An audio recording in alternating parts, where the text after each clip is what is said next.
ఏం చేసుడో ఎక్కడికి పోవుడో అర్థమే అయితలేదు. ఒకటే ఫోన్లు రోజు. ఎవలో గంతగానం? ఇంకెవలు? సీఎం రేవంత్ రెడ్డి ఒక దిక్కు, ఇంకో దిక్కు కిషన్ రెడ్డి, అటు దిక్కేమో కేసీఆర్ సారు. ఒకటే ఫోన్లు. ఏంది వాళ్ళు నీకు ఫోన్ చేస్తున్నారా? మరి లేకపోతే నీకేస్తున్నారా ఏమన్నా? నీకెందుకు చేస్తున్నారు? స్టార్ క్యాంపెయినర్ ఉండమని ఒకటే ఫోన్లురా. నువ్వు తెలంగాణ మొత్తం సుడిగాలి లెక్క పర్యటన చేస్తే మా పార్టీ గెలుస్తుందని అంటున్నారు. ఏం చేసుడో ఏమో అర్థమే అయితలేదు నాకు. నిజంగా నువ్వు బాతాల పోసే మన్మరాలువే పక్క. కుళ్ళు నిన్నెవ్వరు పట్టించుకుంటలేరా? ప్రచారానికి విలువాలంటే ఒక రేంజ్ ఉండాలమ్మా. ఇక ఆపు నీ గప్పాలు. గిటి చూడు, గీడ ఒక్కటే ఫ్రేమ్ లో కానొస్తున్నోళ్ళు ఎవలో తెలుసునా? ఒకరు హీరో వెంకటేష్ బిడ్డ అశ్రిత, ఇంకొకరు మంత్రి పొంగులటి సీనన్న బిడ్డ. ఇద్దరు తోటి కోడళ్ళు. ఖమ్మం ఎంపీగా పోటీ చేస్తున్న రామసహాయం రఘురామిరెడ్డి కోడళ్ళన్నట్లు.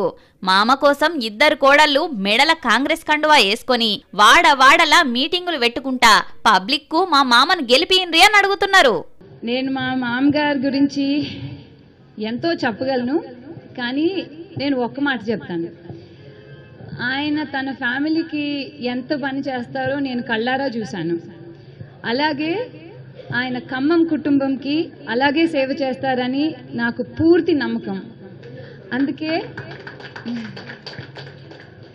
అందుకే మే 13వ తారీఖు కాంగ్రెస్ పార్టీకి హస్తం గుర్తుకి ఓట్ చేసి మన రఘురామ్ రెడ్డి గారిని మెజారిటీతో గెలిపిద్దాం. ఇగో ఈ బుజ్జే హీరో వెంకటేష్ బిడ్డ, రఘురామిరెడ్డి పెద్ద కోడలు. మామని ఎంపీ చేసేటందుకు ఇద్దరు తోటి కోడళ్ళు గడప గడప తిరుగుతున్నారు. గెలిపిస్తే ఏం చేస్తామో అని చెప్పుతున్నారు. ఇప్పుడు పొంగులెట్టి బిడ్డ వెంకటేష్ బిడ్డ తిరుగుతుంటే ఇక రేపో మాపో వియకుని కోసం వియపుడు వెంకటేష్ కూడా ప్రచారంలోకి దిగుతాడట. మొత్తానికి మామని గెలిపించేటందుకు ఇద్దరు కోడళ్ళు దానిలాడుతున్నారు. కోడళ్ళంటే ఇగో గిట్లుండాలే.